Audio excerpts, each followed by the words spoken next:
ఇలాంటి టిప్పర్లని తిప్పించాలి, ఎట్లా తిరుగుతుంది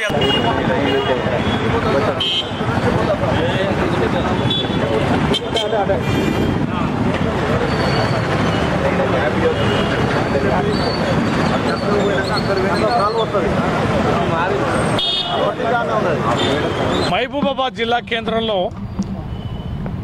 మహబాదు ఎప్పుడైతే జిల్లా కేంద్రం అయిందో దీనిని యొక్క రూపురేఖలు పూర్తి స్థాయిలో మార్చే ప్రక్రియలో భాగంగా కొన్ని సెంటర్ ఐలాండ్స్ ఏవైతే ఉన్నాయో వాటి డెవలప్మెంట్కి సంబంధించి కొన్ని ప్లాన్స్ మీద ఆక్షేపణలు కొంత ప్రజల నుంచి రావడం, అసలు ఏం జరుగుతుందనే దాని మీద ఈరోజు విజిట్ చేయడం జరిగింది.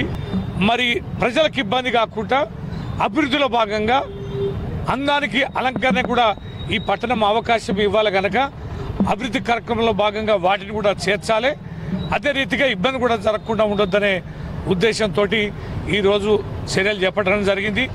వర్షాకాలం వస్తుంది, ఇంకా చాలా మన ఫ్లడ్లో కొట్టుకపోయిన రోడ్ల నిర్మాణం జరగలే, చాలా డ్రైనేజీ కాలువల నిర్మాణం కూడా అవసరం ఉంది, వాటి నిర్మాణం కూడా ఏమాత్రం చేపట్టలే. మహబాద్ జిల్లాలో తెగిపోయిన 147 చెరువుల గన్లను కూడా పూడ్చివేయలే. విపరీతమైన ఫ్లడ్ ఎఫెక్టెడ్ జిల్లా ఇది. ఆ గన్లను పూడ్చకపోవడం వల్ల ఈ యొక్క దాదాపు 50 నుంచి 70 గ్రామాలు ఇవాళ వానాకాలం పంటలు పండించుకోలేని దుస్థితికి ఇవాళ నెట్టబడింది. మరి ప్రభుత్వం పక్కన అత్యవసరమైన పనులని పక్కన పెట్టి మరి ఇలాంటి పనులకైతే చాలా వేగవంతంగా ముందుకు వస్తున్నారు.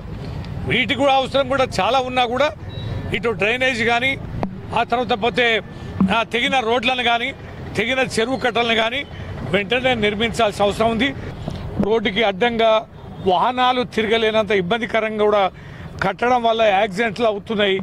అంతేకాకుండా కట్టినవి కూడా మరి లారీలు అట్లాంటివి పెద్ద వాహనాలు ఢీకొట్టి డ్యామేజ్ కూడా కొన్ని సెంటర్లలో జరుగుతున్నది.